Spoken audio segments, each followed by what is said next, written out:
Even from satellite images taken several hundred kilometers above Earth, the effect of a historic drought on the U.S. most populous state is crystal clear. This photo, taken a little closer to the ground, shows a lake in Northern California. Less than 3 years ago, this area was almost completely covered by water. Now it's only at about 20% capacity. The drought's impact extends well beyond a blemish on natural beauty or a blow to local tourism.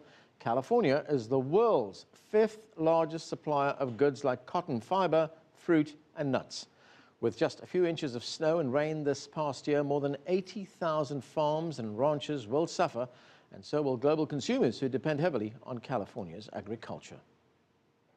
For more on this devastating drought, Yakenda McGahee visited farmers and a restaurant owner struggling to keep their businesses going on as little water as possible. There's no jobs, so there's no money. And without water, you have crops that aren't being planted.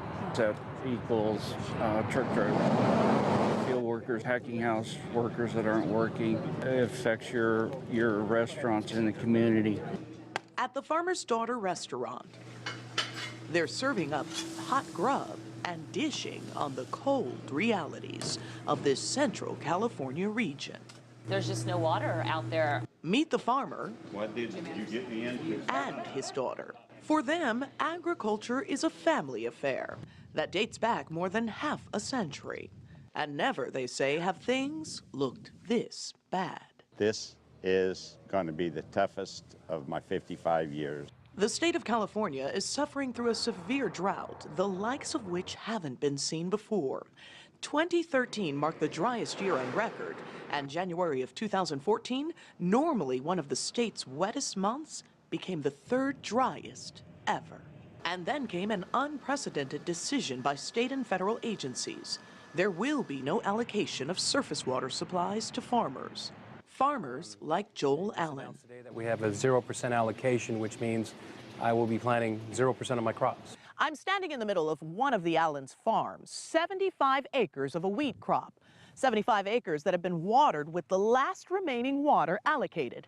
And right over here is another 75 acres of what's supposed to be a wheat crop. But without water, there are no crops. Statewide, it's looking over 500,000 acre-feet being fallowed. And to put that in perspective, that's 780 square miles. Or 2,020 square kilometers, a massive swath of farmland will lie dormant, essentially stalling the engine that drives the local economy. When you have to shut your doors, you have to sell all that equipment, who's also being affected? Well, the fertilizer companies, the tractor dealerships. It threatens our $6.5 billion agriculture economy. Farmers here believe there will be both domestic and global implications. The lack of produce, you as the consumer, you're going to pay for that in the stores. Price is going to go sky high. So beware, say these farmers. You too will soon feel the effects of what's happening in California's Central Valley. Yakenda McGahee, CCTV, Fresno, California.